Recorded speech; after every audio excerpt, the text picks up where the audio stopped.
Η αλληλεγγύη κρατά τη ζωή στο κομπάνι. Καμπάνια αλληλεγγύης στους 100.000 πρόσφυγες που αναγκάστηκαν να περάσουν τα σύνορα στην Τουρκία από το ηρωικό Κομπάνι.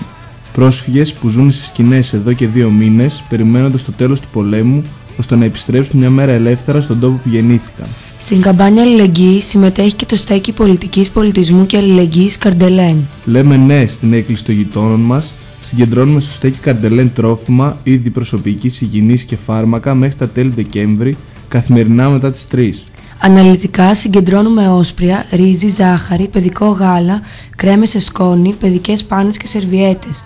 Αντιπυρετικά, αντιυπερτασικά, αντιβιωτικά ευρέως φάσματος, παυσίπονα, τραυματολογικό υλικό όπως γάζες, μπεταντίν, επιδέσμους, ινόπνευμα και φάρμακα για διαβητικούς. Πληροφορίες στο 6945 20 32 39. Στέκι Καρντελέν, Μαυρομιχάλη 5-7, Παλιά Πόλη. Όταν η επίθεση δεν έχει όρια, η αλληλεγγύη δεν γνωρίζει σύνορα.